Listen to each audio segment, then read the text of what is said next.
2D platforming games are a dime a dozen these days. The overall quality of the medium has soared to amazing new heights, whether it's the Metroidvania-esque Hollow Knight, the retro-rific Shovel Knight, or the callbacks inherent in Sonic Mania or Metroid Samus Returns. However, when such a platformer is thrust into the mainstream spotlight, calling back to an essential period of animation with its style, while catering to hardened fans of the genre, there could be some conflict. Thankfully, Studio MDHR's Cuphead doesn't feel at odds with itself. While this is an incredibly sleek-looking game, flawlessly implementing the rubber hose animation style to present a true living cartoon, Cuphead is a true blue run-and-gun platformer. It also has no qualms about challenging you. Now, when I say challenging, I don't mean frustrating. Cuphead's difficulty reminded me of the first Mega Man Zero, a game that seemingly placed you against impossible odds but became easier as you learned the patterns of enemies, their placements, and developed a general flow of the level. Cuphead wants you to find a rhythm and dance to it, killing all manner of cartoon creatures along the way. I can dig it. The story of Cuphead is relatively simple. Cuphead and his buddy Mugman score big at a casino and are seemingly raking it in. Cue the too good to be true cliche when the devil himself enters and causes Cuphead to wager the duo's souls away. To regain their souls, Cuphead and Mugman must venture through the world battling defaulters on the devil's deals and collecting their souls. This means boss fights. Lots of boss fights. As you navigate the overworld, you'll come across a few NPCs who may offer interesting hints or snippets of dialogue. The run-and-gun stages are peppered in between the numerous boss fights, offering a rapid-fire run of baddies, tree hopping, and shooting. But before all that, it's the style of Cuphead that immediately grabs you. The word style can be applied to any number of aesthetics, but Cuphead's Flesher-esque animation is simply gorgeous.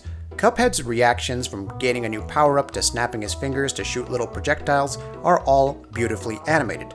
The worlds themselves come to life in such a simple but imaginative way, from the evil sunflower men falling from the skies and operating the exploding acorn machine, to the giant woodpecker that will bar your path while little bugs roll at you. This is backed by a truly amazing score that feels like a tribute to swing music. Trumpets, clarinets, and trombones lend to the game's merry art style and further elevate the game into something classy.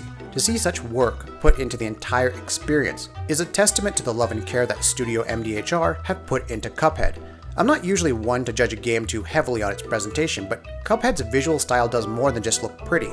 It lends well to the various tells that bosses will exhibit before attacking or shifting to the next stage of the fight. So on the one hand, it's plenty stylish. On the other hand, it's also for utility purposes. It sounds so simple, and yet makes you notice the little things all the more throughout the game. As noted earlier, the actual gameplay of Cuphead is pretty easy to pick up. You have a main weapon, a secondary weapon, and an EX attack. The EX attack can actually change depending on which weapon you equip, and as you deal damage to enemies, Cuphead can execute more EX attacks. That EX meter can also be built up by parrying certain attacks and enemies, denoted by pink shades. If your EX meter is full, you'll unleash a devastating super attack that can deal massive amounts of damage at the cost of all your charges. Parrying is also a great way to get additional height on jumps and revive fallen comrades. The ability to dash and equip different perks like briefly vanishing during a dash to avoid taking damage further mix up the gameplay. Different worlds will grant you coins to purchase new weapons and perks, like the pea shooter, which is a constant stream of weak projectiles, while the spread is short range, dealing more damage when all projectiles hit, but also good when foregoing precise aiming. A lot of the so-called skill of Cuphead's gameplay will fall on how well you time those parries and hit those supers. After all, depending on your performance in a level, the game will grade you. Even if a fight doesn't warrant a parry, it will still affect your final grade. Bragging rights may seem like the only motivation for grades, but don't worry, they also lead to all kinds of interesting secrets if you're enterprising enough.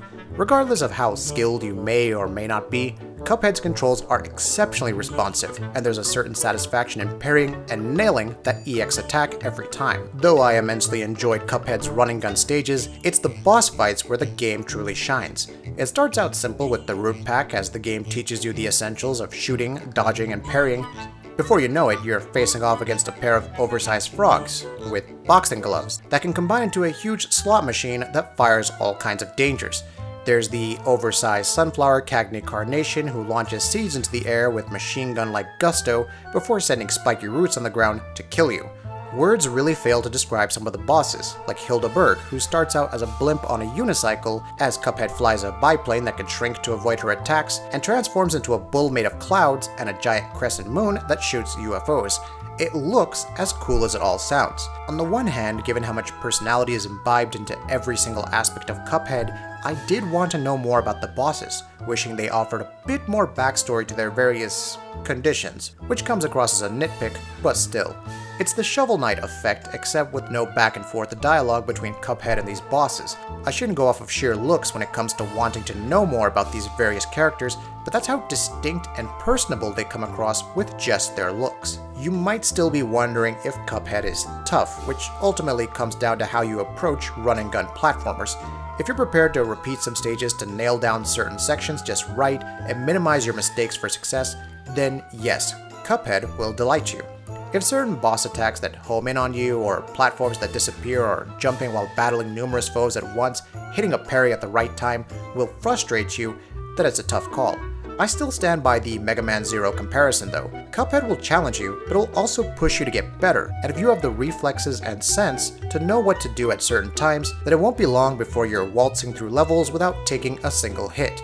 If it does frustrate you, there is a simple option for various bosses, allowing you to get acquainted with the general flow of a fight beforehand. It's a shame then that Cuphead is kind of short, offering a few hours of gameplay overall, though obviously chasing perfect scores will drive that up a bit more. There are significantly more boss fights than run-and-gun stages, which only really irks me because I enjoyed the variety that each world offered.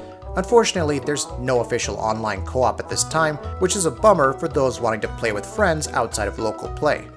Cuphead is something truly worth experiencing though. It's a throwback not only to a time when animation was bursting at the seams with character and wit, but also to more challenging platformers that tested your mettle, and this one at least avoids many of the glitches and bugs of that era.